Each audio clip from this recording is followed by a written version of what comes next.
वंचित बहुजन अघाड़ी ने नांदेड़ के जिला कलेक्टर से सैलाब मुतासरीन को फौरी माली इमदाद फराहम करने का मुतालबा किया है। वंचित बहुजन अघाड़ी के महाराष्ट्र के रहनुमा फारूक अहमद ने नांदेड़ जिले के कलेक्टर को एक याददाश्त पेश की, जिसमें सैलाब मुतासरीन को जल्द अज जल्द माली इमदाद फराहम करने का मुतालबा किया है।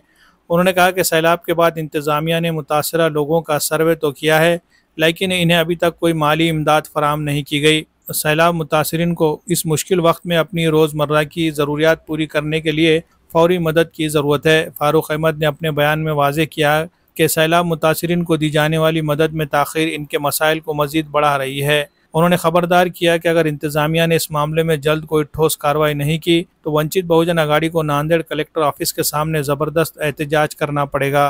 फारूक अहमद ने उम्मीद जाहिर की कि कलेक्टर साहब इस संगीन सूरत हाल पर जल्द तवज्जो देंगे और ज़रूरी इक़दामात करेंगे ताकि सैलाब मुतासरा शहरी इस आफत से निकल सके। इसके अलावा नेरली में आलूदा पानी से मुतासरा लोगों की भी हर तरह से मदद करने और इस मामले की आला सतही जांच करके खाती अफराद के खिलाफ कार्रवाई का मुतालबा किया है। इस मौके पर महानगर अध्यक्ष अयूब खान, विट्ठल गायकवाड़, जावेद हाशमी, आदित्य देशमुख, एडवोकेट शेख बिलाल, जफर जलाल, अफजल मोमिन, सादिक बाचोटीकर, अतीक लीडर, सरफराज खान, अमजद खान, शेख अलीम, साहिब राव भंडारे और अब्दुल-समी व दीगर अफराद मौजूद थे।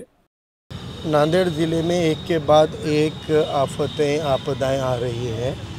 नांदेड़ में अतिवृष्टि के कारण बाढ़ सदृश परिस्थिति निर्माण होकर तकरीबन 1 महीना होने को आ गया। लोगों को अपने खुद के घरों को छोड़कर आश्रितों की तरह जाकर कहीं ना कहीं रहगुजर करनी पड़ी थी। घरों के अंदर का पूरा साजो सामान डूब गया था, खाने पीने का सामान डूब गया और कीमती सामान भी डूब गया और तकरीबन 1 हफ्ते से ज़्यादा लोगों को कहीं ना कहीं तो भी आसरा लेना पड़ा। अब वो लोग अपने घरों को लौट गए, सर्वे हो गए, पंचनामे हो गए, लेकिन अब तक भी सरकार की तरफ से कोई मदद आई नहीं है।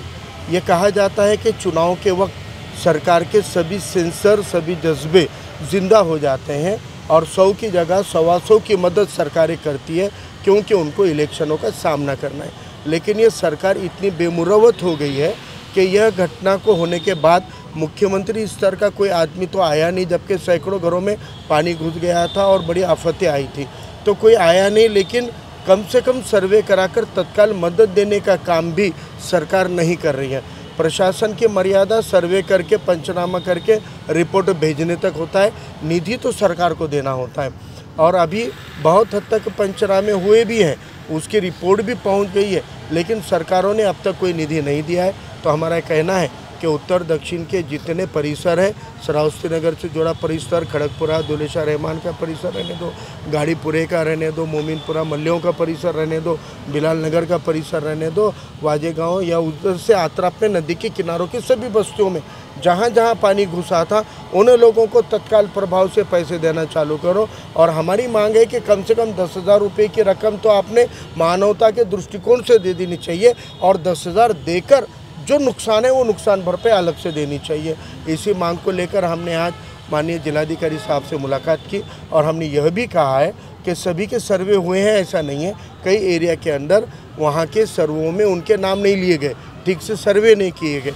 तो पंचनामा को लेकर जिन लोगों की शिकायत है, हमने कहा अपने वंचित बहुजन अघाड़ी के सभी पदाधिकारी कार्यकर्ताओं को जिन जिन के सर्वे नहीं हुए उनके नाम, उनका घर का नंबर, उनके तस्वीरें और उनका कितना नुकसान हुआ उसका अंदाज़ा लेकर हम सर्वे करके कलेक्टर साहब को रिपोर्ट देंगे कि ये लोगों को इसमें शामिल नहीं किया गया, इनका भी नुकसान हुआ, ये तस्वीर का सबूत के साथ उनको सबमिट करने का काम भी इंशाल्लाह वंचित की टीम करने जा रही है। इसके अलावा नेरली में जो विपदा हुई है उसको लेकर भी हमने कलेक्टर साहब से बात की। जो प्राइवेट दवाखानों में पेशेंट ट्रीटमेंट ले रहे हैं उनके भी दवा गोली के खर्चे का और उनके भी पूरे हॉस्पिटल चार्ज है। कोई भी प्राइवेट हॉस्पिटल इमरजेंसी में करेगा 24 घंटे करेगा, 36 घंटे करेगा, परमानेंट आईसीयू जैसी ट्रीटमेंट वो नहीं कर सकते हैं। तो उन हॉस्पिटल को कोई मुआवजा मिलना चाहिए, उसको लेकर भी माननीय जिलाधिकारी साहब से बात हुई है और उन्होंने आश्वासित किया है कि जो जो दवाखानों ने प्राइवेट में उनको ट्रीटमेंट दी है उन लोगों के लिए भी सरकार उनका प्रस्ताव मंगाएगी और गंभीरता से लेगी।